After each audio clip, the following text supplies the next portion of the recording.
It's right at the top of the hour. On behalf of myself and Jerry O'Sullivan, we want to thank you for joining our Central Region After Sales Fixed Operations webinar.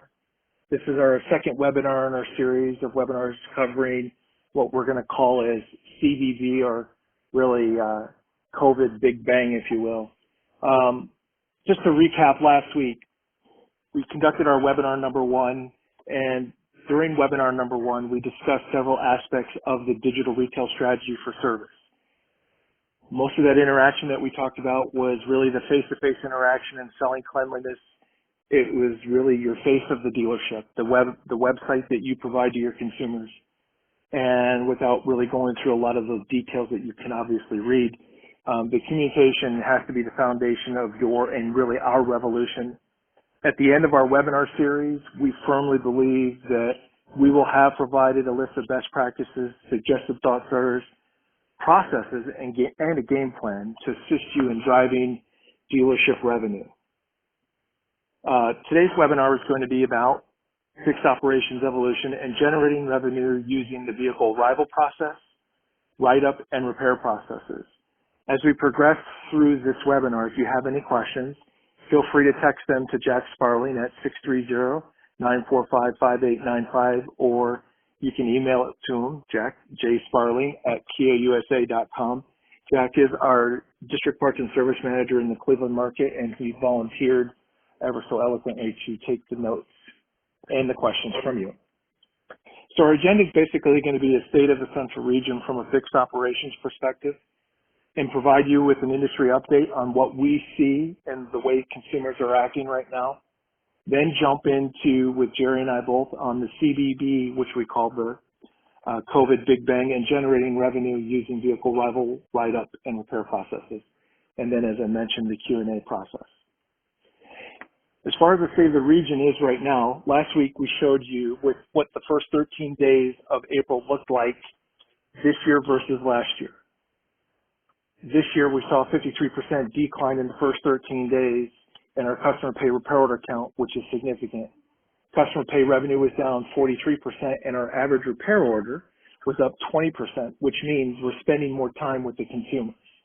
And you're going to see, now that we go through 18 days, we're 1 week later, you can see that our repair order counts are down 47% overall compared to last year, but we gained 6 percentage points versus last week.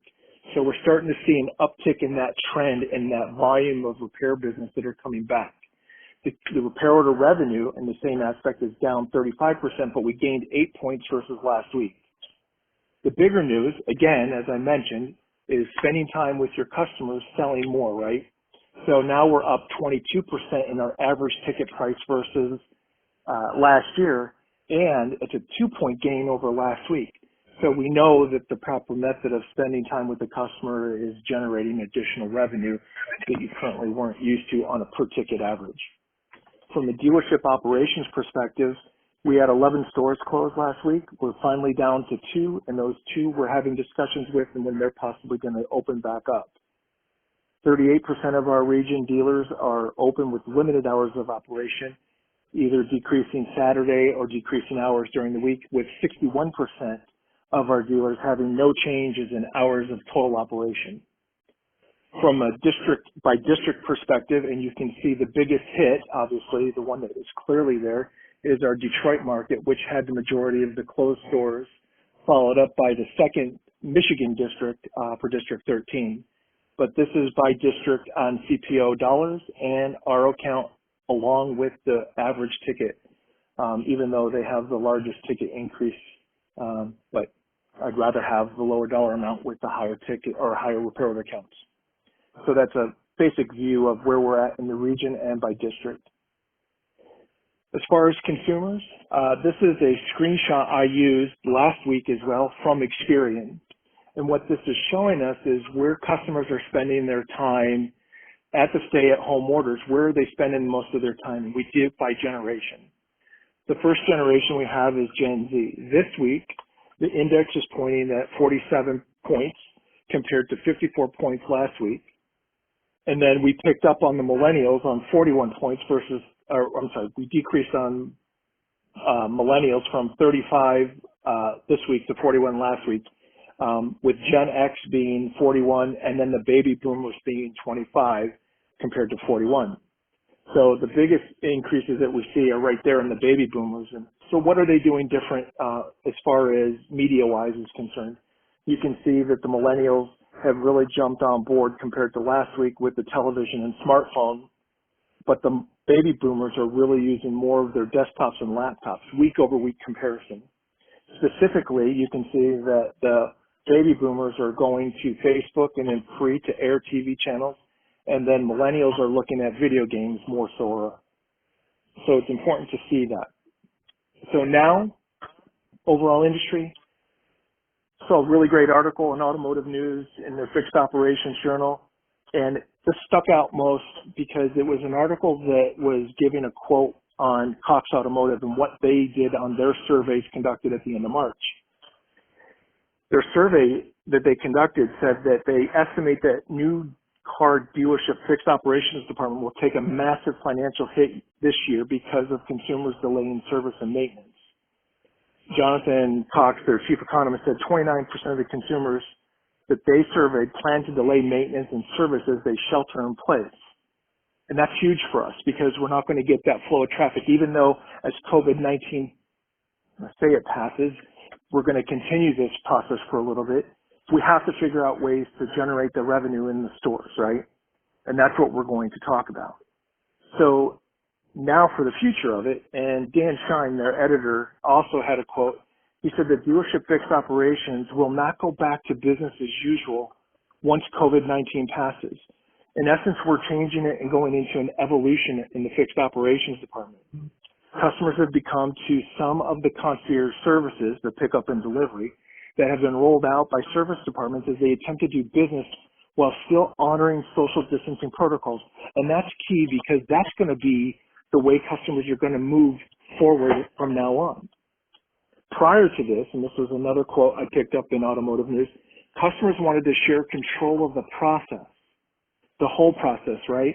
So now customers are going to insist, because of that safety concern they have in their mind about COVID-19, they want to be more in control. And that's where it's going to be key for us, for all of us, to really have a better open communication plan with the customer so that, one, they can trust you, and two, the revenue stream will increase once they do trust you, but getting that trust built up has got to be done much quicker. And Bob Atwood, which I've known Bob for a long time, he's an instructor at the NADA Academy, had a quote in from a webinar earlier this month. And this is great because it is a great time to do amazing things in fixed operations by showing customers that the true difference between yourselves and the competition, that's what we have to do now. And then this is my favorite quote so far. Service is the backbone of the dealership and not the back end. And I can tell you I'm going to be using that more myself because it is the backbone of the dealership. This is where we step up to generate revenue for the dealership. So our webinar, this webinar is the key elements. We're going to talk about vehicle arrival. We're going to talk about the reservation process that needs to be not just enhanced, but developed to the point where we have a seamless communication path with the customer. We're going to ask you about preparing for all upcoming reservations, whether it's today, tomorrow, and the near future. It's going to help you establish a workload while preparing for needed capacity. Honestly, it's things we wish we could always have that I think now we'll be able to manage at a greater speed than we have in the past. Touchless interaction processes, a pickup, drop box, kiosk, curbside, service drive, and other opportunities that we're seeing, and we've got some examples for you as well. And then finally, our standard, what we do every day already is our service drive encounter. So you're still going to have to modify your processes enough to make it work correctly. Then we move into the write-up process, collecting all the customer information, and then finally into the repair process and diagnosing the digital MPI, and we're going to discuss some of that. The elements that we're going to present are a lot of ideas that we've been collecting, things that we've seen dealers do, not just at Kia, but other manufacturers that we've been peeling out the last 4 weeks, what's happening. Our suggestions, and they're just suggestions that we're going to provide to you, are elements you can incorporate all, some, or none, depending upon how your processes work at the store. But what we know is that we have dealerships that right now are going to have record-breaking Aprils compared to last year already. I know it's hard to believe that when you're seeing some of those numbers, but we have pockets of dealerships that have been implementing processes, and they're going to have record breaks, fully staffed, fully operational, and selling like no tomorrow. Without further ado, Jerry, I'm going to bring you on. Thank you, Walter. I appreciate it. Good afternoon, everybody. And again, thanks for your time. As Walter mentioned, we're going to start with the reservation process and kind of dissect the overall service transaction. What we want to make sure is, as we move forward, we're performing a daily monitoring of the workload. And that means your write-up capacity as well as your shop capacity. And ideally, what we're trying to do is extend the point in time that customers are arriving at the store to keep them safe as well as your employees. What we're asking is, does your reservation process have a mechanism to let you know what the customer's method of arrival is? Does the process ask what their preference is? Is it hidden and buried in your reservation process, or is it clear and transparent that you offer pickup and drop off, or that they want to wait with the vehicle? Do you provide alternate transportation, such as a KSRP, shuttle, Uber, or Lyft? How do your customers know about it? Again, right now, we really can't afford to kind of hide some of the amenities for fear of cost, because currently right now we're seeing as majority of the customers want these types of offerings to give them a reason to leave home and still stay safe. Does your system provide a clear and concise pricing for all the services that you recommend? Nobody buys anything on the internet these days without a price, and our customers are no different when they're shopping for service. Does it provide campaign identification? Does it allow them to see if there's any open recalls on their vehicle? I think oftentimes we set up an appointment for a routine visit and then kind of let the customer down when we're notifying them that there's a service action or an open recall on their vehicle. Now all of a sudden, the expected time spent out of their house is thrown off by a little bit. So the more we can inform ahead of time, the better. Does it provide an area for the customer description of other issues, such as squeaks or rattles? We know not everything is set off of a menu when it comes to fixing vehicles. So does the customer have an opportunity to share with you something they want looked at above and beyond something off your menu? Does it provide a method on how to communicate with the customer? That's most important. And does it offer a confirmation of the reservation, what they are asking to be done, and an overall process on the who, the how, the what, and the where once they get to the dealership? Because that's just as important. Currently, right now, our customers may not be aware of the changes in the process and the safety precautions that you're taking right now.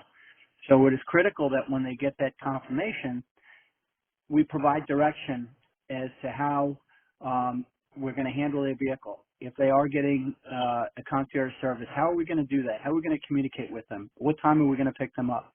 When can they expect the vehicle back?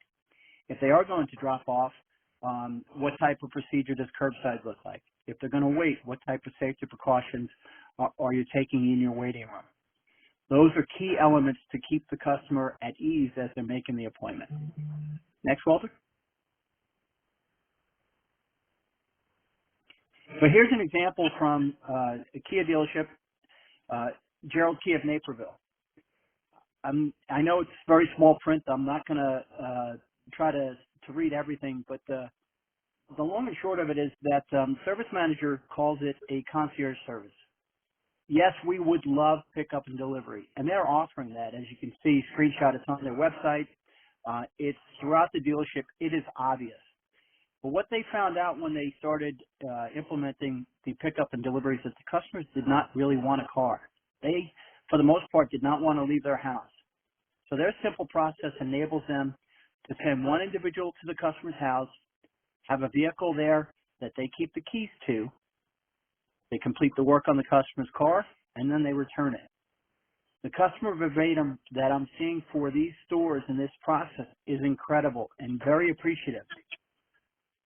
The nice thing about it is when we take the time to pick up a customer's car that is even for a routine service, you now have more time to do a comprehensive multi-point inspection, look over the vehicle, and make sure that you're able to inform the customer on everything their car needs, rather than worrying about how much money can I make on the ticket before I say I'll pick up the car for free. In addition, as their salespeople are proactively reaching out to some of their customers that may be coming to the end of their lease or may be in a position of equity, if the customer states, I'm not in a position right now to come out of my vehicle, they're notified also that if you do need service, we do offer pickup and delivery. So it is something that the entire dealership embrace. It is real and obvious to anybody that goes there, because when you do, you'll see that every 6 feet is indicated and marked out on the floor, not just in the in the write-up area or the waiting room, throughout the dealership. It is a reminder to and Jerry, I can attest to that. That's exactly what they do. I was there. It's a reminder to everybody that they're there to make sure not only the customers are safe, but their employees are safe. So it's a mindset that has shifted, and it's something that I believe is going to carry forward as we progress through this, because they're seeing the value that the customers are being delivered on. Next screen.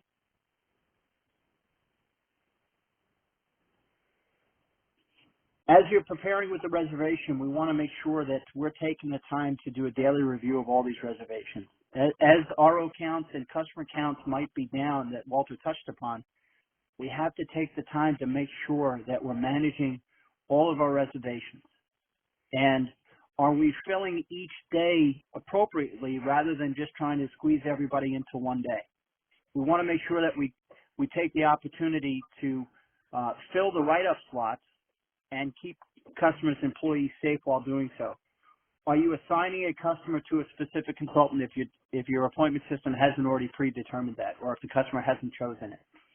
Is the service consultant reviewing all the customer records ahead of the visit?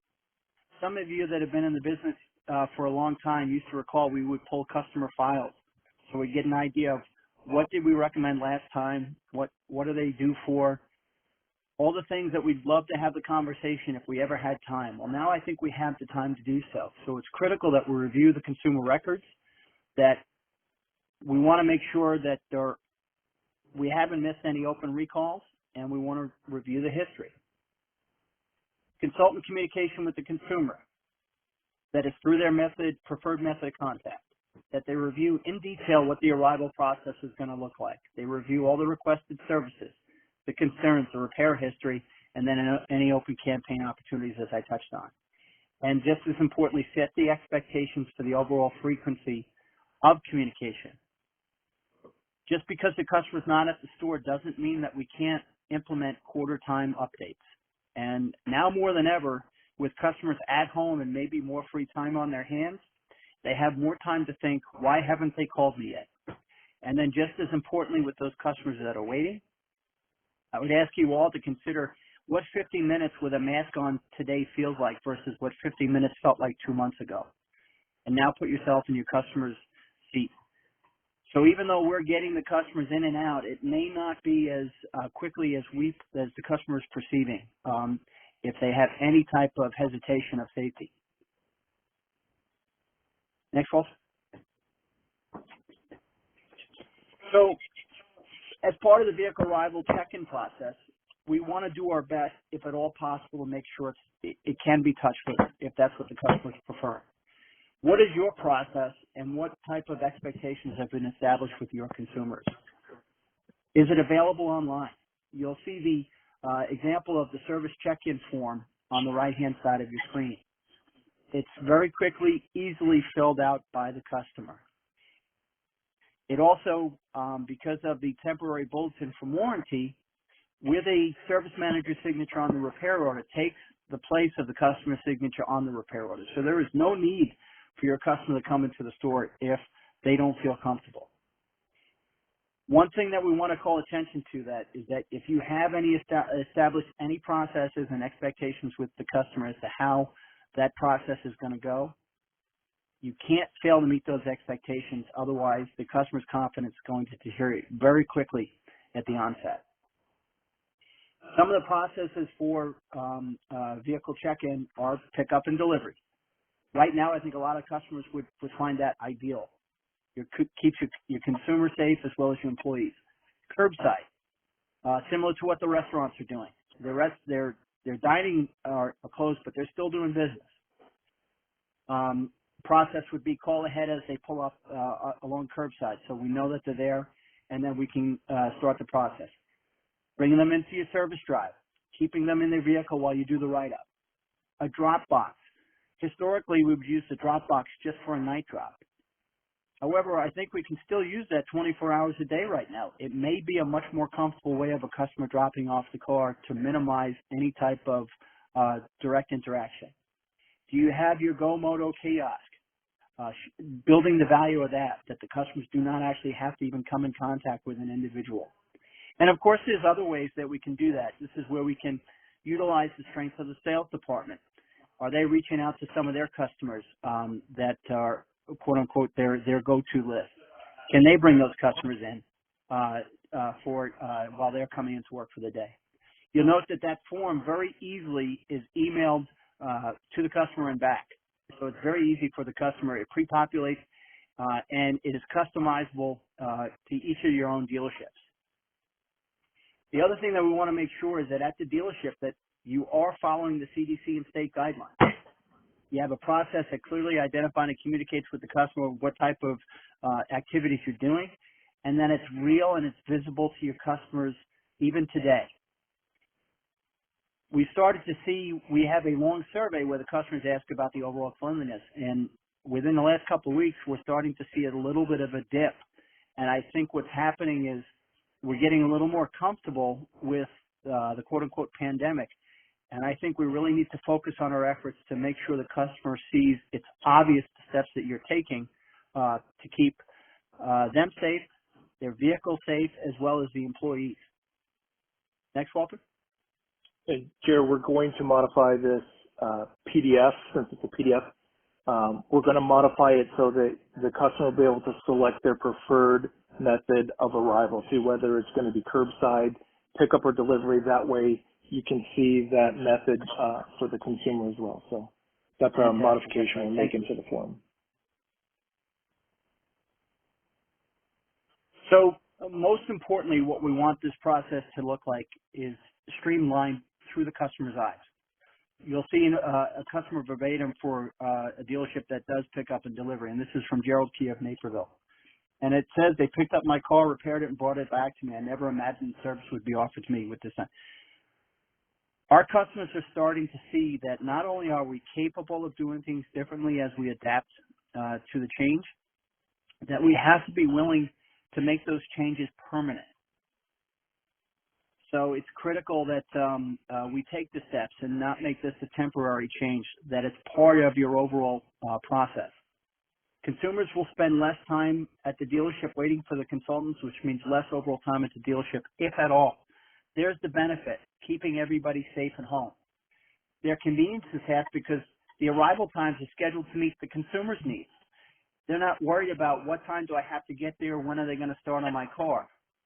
Promise times are much more accurate, and then the consultants have more time to spend with each customer and consumer. It improves the relation and trust right out of the gate.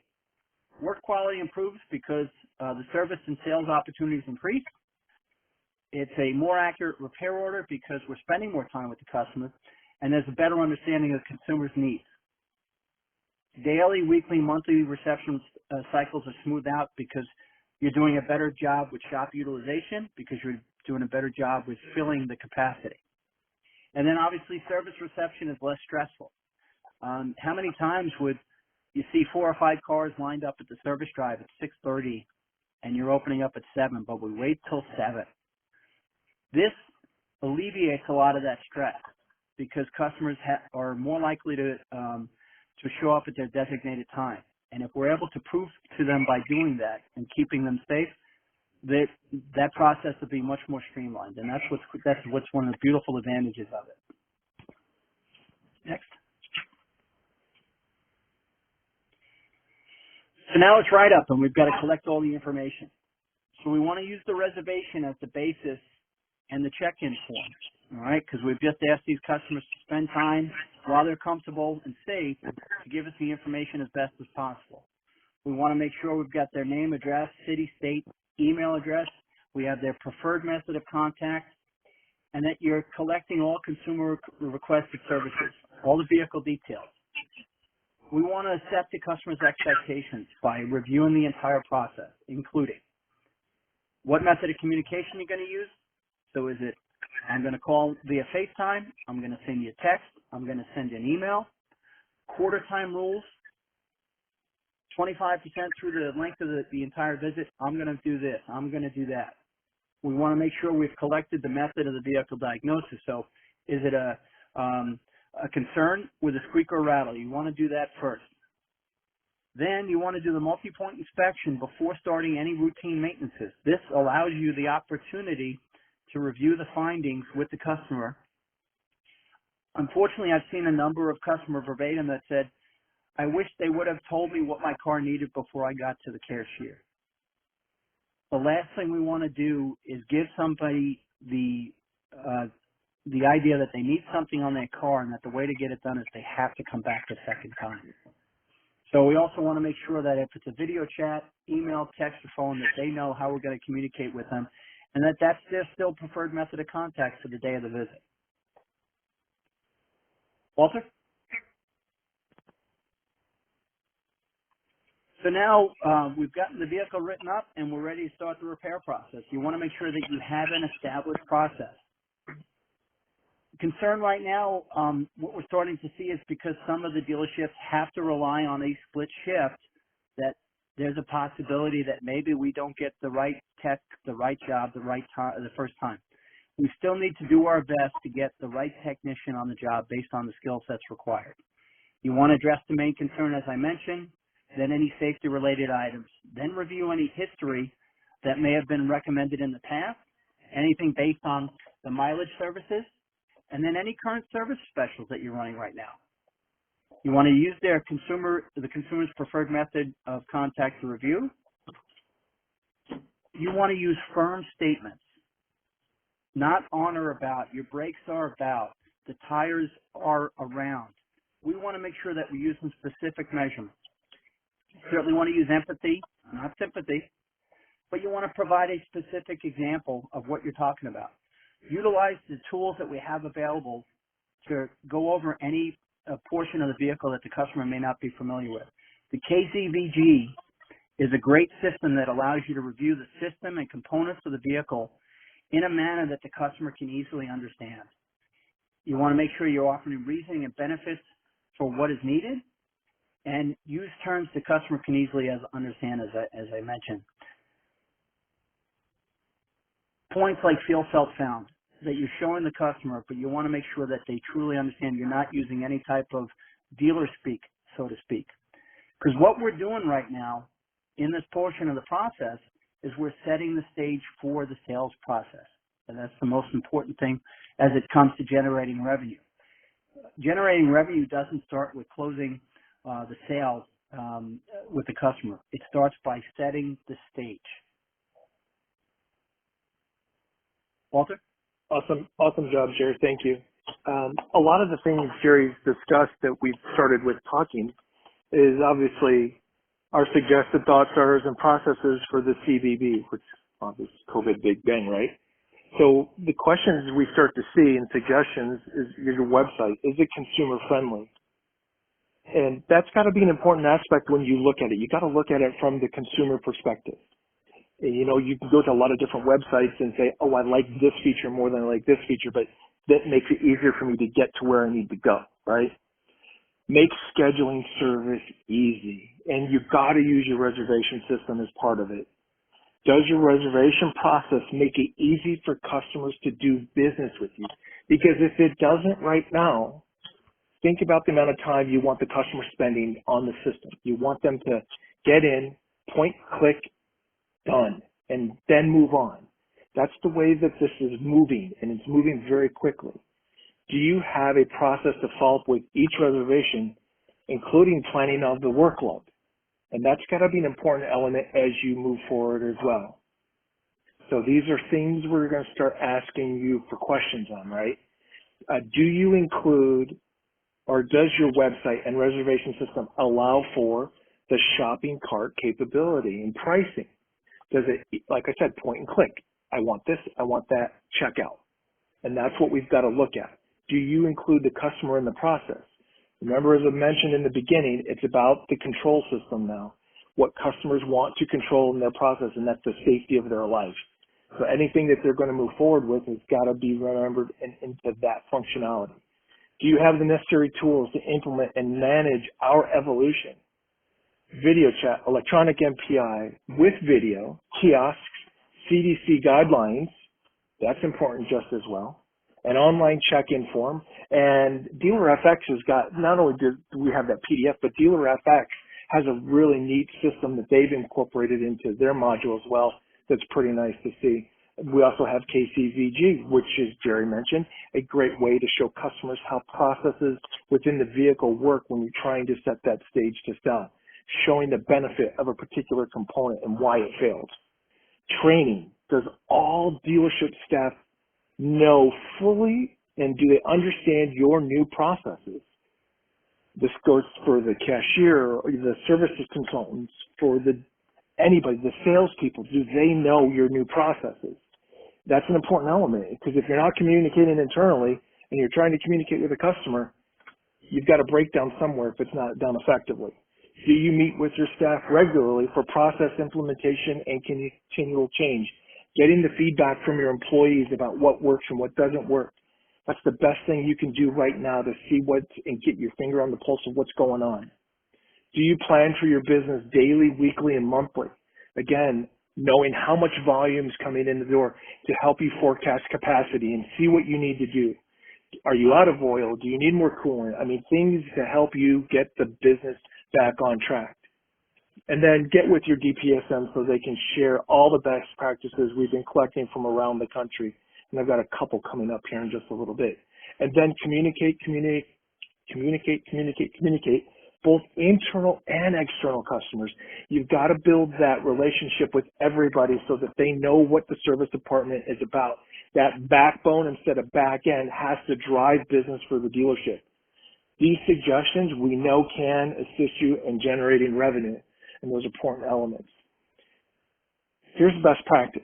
This is a video that I saw this morning, a TV commercial from a dealer here in Chicago that was outstanding, and I wanted to play it for everybody to see.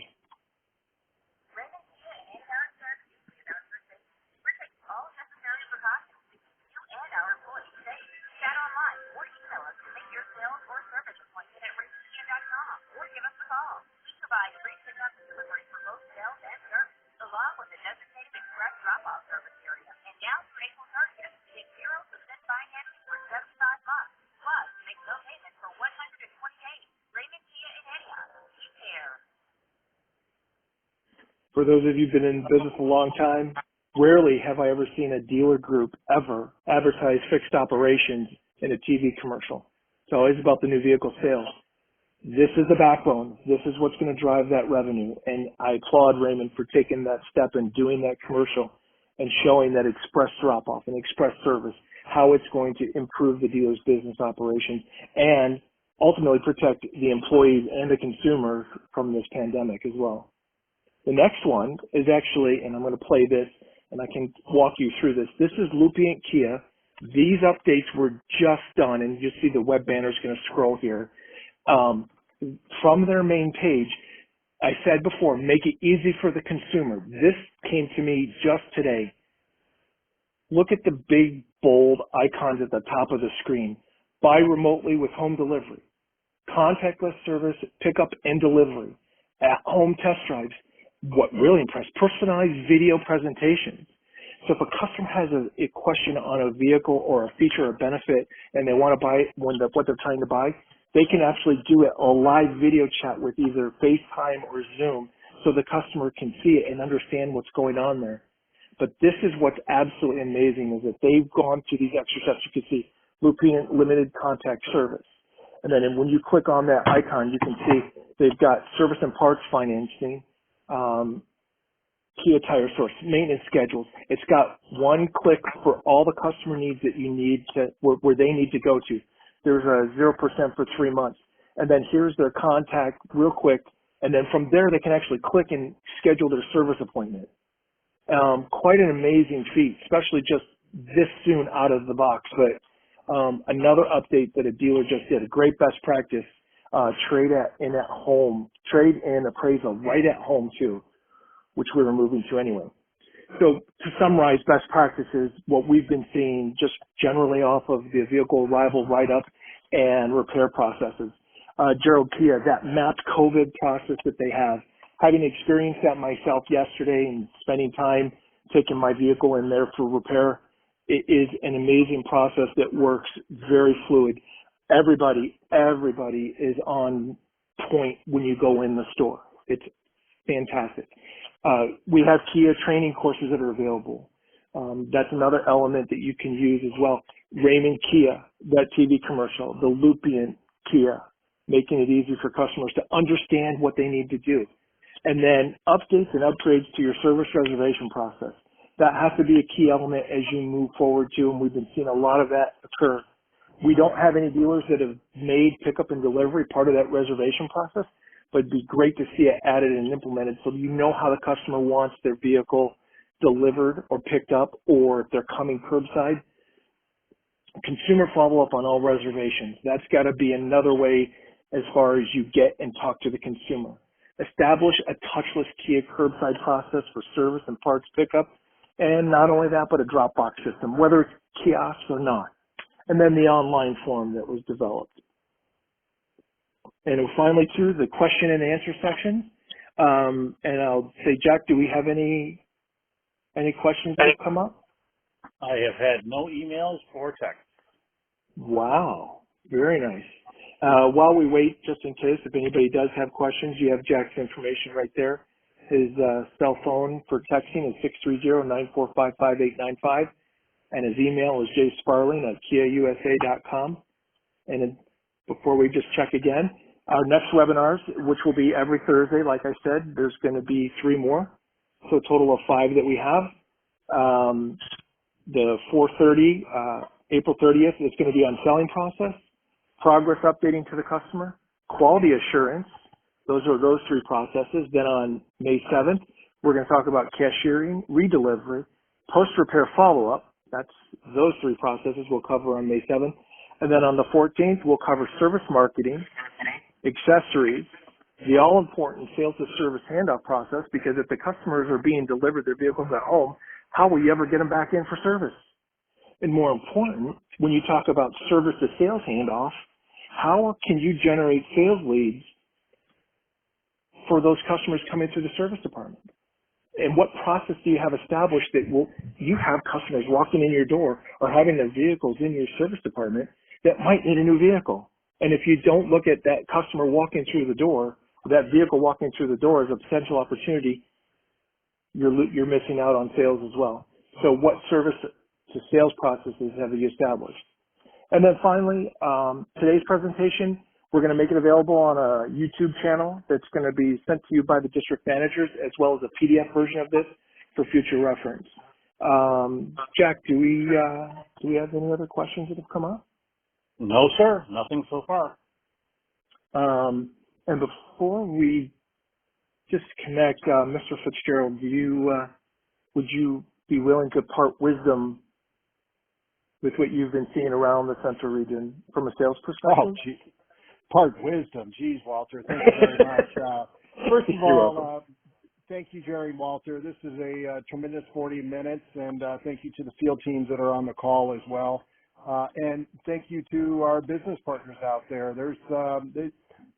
You hear it all the time. These are challenging times, unprecedented, and you have been deemed essential by every state out there and on the front line.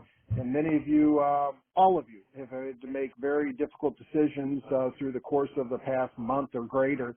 Some of you have closed, but some of you have remained open, and those that have closed have done everything they can to get open again.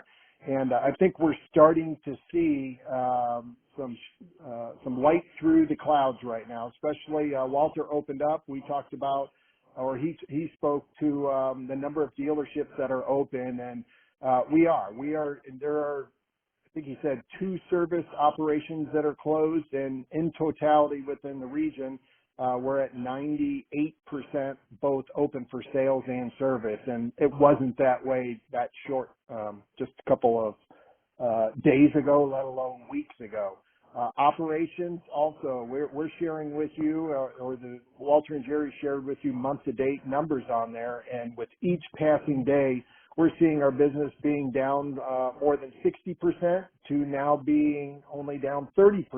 Some dealerships in some markets out there, mainly the Ohio markets that we have, Cleveland, Columbus, Cincinnati, doing extremely well on the sales and the service front. And even Cleveland, I believe they're going to sell more cars this month than they did last year at this time. And that's a true measure of commitment, dedication, and perseverance. And I know everybody on the call has those qualities, because otherwise you wouldn't be looking for more information from us.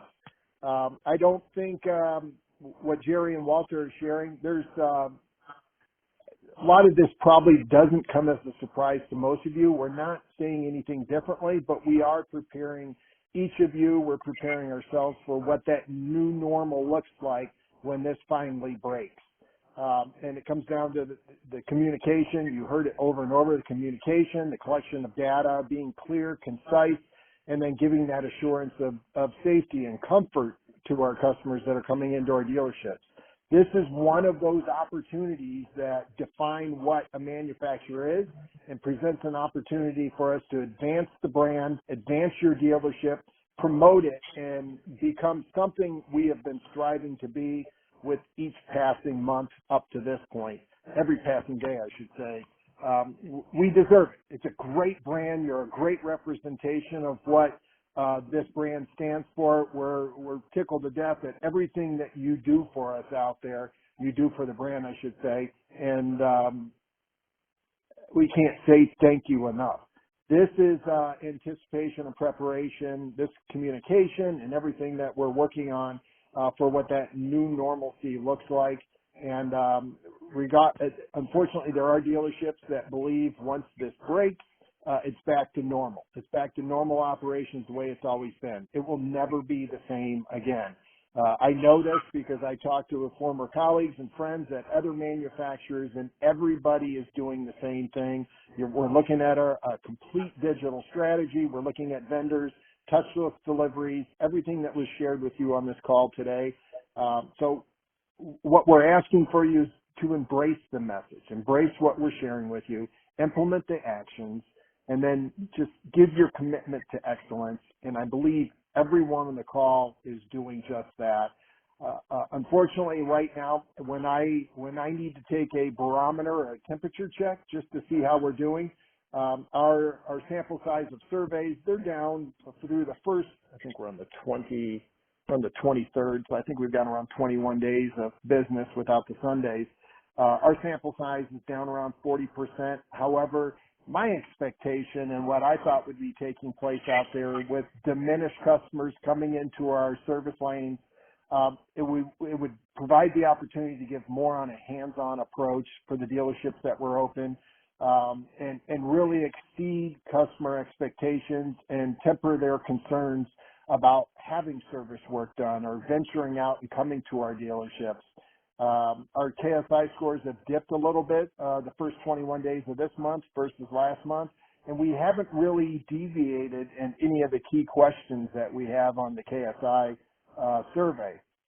So what I'm asking again is, first, we're always continuing to work on improving our operations in the traditional aspect that we all know, but now we have to do that, and we have to move on to the post-COVID or the pandemic stage and prepare for that next evolution of buyers out there. It's going to be completely different than what we're accustomed to.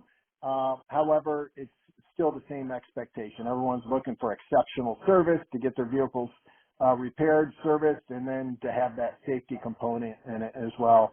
is obviously critical. So I say it again. I say it on behalf of every associate here in the region. We appreciate what you're doing on the front lines. Great things are happening. This brand, the industry, we're starting to come out of it. We're becoming more and more excited for what, I'm not out of it yet, but May could present some challenges, new and unique challenges to us. But as we get through this month and move into May, I think we're all looking forward to what that normalcy looks like, and we're ready to go. This team is ready to go. I know each of you are ready to go, and with that, I will conclude it. I don't know if I've chatted long enough that maybe a question or two have come in, Walter. If not, thank you and Jerry for putting on the session today. Greatly appreciate it. I have no questions. Awesome. Thank you, Jack. Appreciate that. And again, as Scott mentioned, thank you everybody for everything you do, and be safe out there and enjoy the rest of the day. Thank you. Thank you.